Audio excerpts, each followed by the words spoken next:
અને computer basic ઝોનમાં તમારું સ્વાગત છે।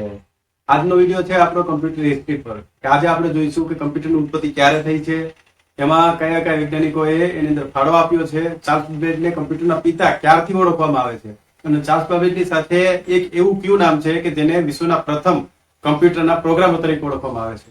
અને ત્યારબાદ આપણે એ પણ જોઈશું કે કમ્પ્યુટરમાં પ્રથમ પેઢીના કમ્પ્યુટરમાં જ્યાંથી શરૂઆત થઈ તે પહેલું કમ્પ્યુટર કયું હતું।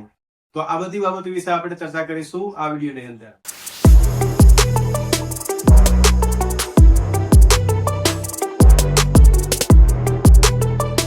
તો મિત્રો, કમ્પ્યુટરની ઉત્પત્તિની વાત કરીએ તો આજથી ઘણા વર્ષો પહેલા એટલે કે ઈસવીસન પૂર્વે 2400 થી 300 BC ની આસપાસ ચીનના બેબીલોનિયામાં એબેક્સ મશીનની રચના થઈ।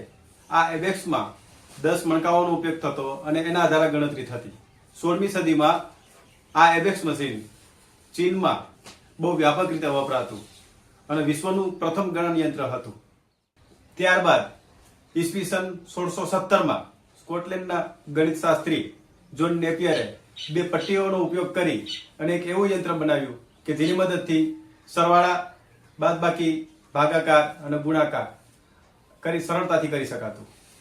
આ મશીનમાં એને 0 થી 9 અંકોનો ઉપયોગ કરેલો અને હાડકા અથવા તો હાથીના દાંતનો ઉપયોગ કરવાથી આ મશીન આગળ જતા નેપિયર બોન્ડ્સ તરીકે ઓળખાતું।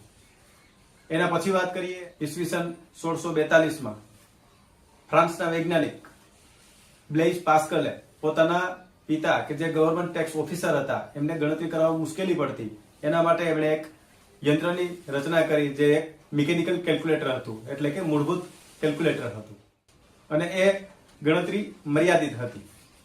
ત્યાર પછી ઈસવીસન 1690માં લેibniz નામના વૈજ્ઞાનિકે એક એવા યંત્રની શોધ કરી કે જે સરવાળો, બાદબાકી, ભાગાકાર અને ગુણાકાર એની સાથે વર્ગમૂળની પણ ગણતરી કરી શકતું હતું અને આ યંત્રમાં સૂચનાઓ પહેલેથી જ વણી લેવામાં આવેલી હોવાથી એમાં પાછળથી કોઈ પણ સુધારો થઈ શકતો નહોતો।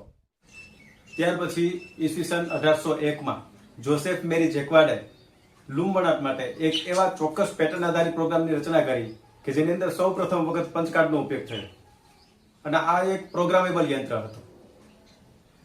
એના પછી 1822માં લંડનના વૈજ્ઞાનિક અને કેમ્બ્રિજ યુનિવર્સિટીના ગણિતશાસ્ત્રી ચાર્લ્સ બેબેજે એક ડિફરન્સ એન્જિનની રચના કરી અને આ યંત્રમાં કોઈ પણ વ્યક્તિગત હસ્તક્ષેપ વગર કાર્ય થઈ શકતું હતું।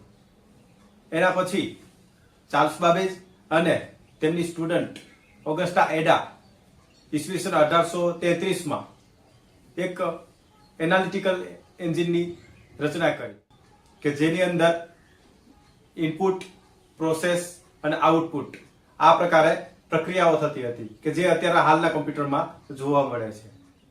ઓગસ્ટા એડાએ એક પંચકાર્ડ આધારિત પ્રોગ્રામની રચના કરી હતી અને જેના લીધે તેમને વિશ્વમાં સૌપ્રથમ કમ્પ્યુટર જગતમાં એક કમ્પ્યુટર પ્રોગ્રામર તરીકેની પદવી મળી અને ચાર્લ્સ બેબેજે આ એનાલિટિકલ એન્જિનની જે યંત્રની રચના કરી કે જે અત્યારે હાલના કમ્પ્યુટર પ્રમાણે વર્ક કરતું હતું, એટલા માટે એમને કમ્પ્યુટરના પિતા તરીકેની પદવી મળી।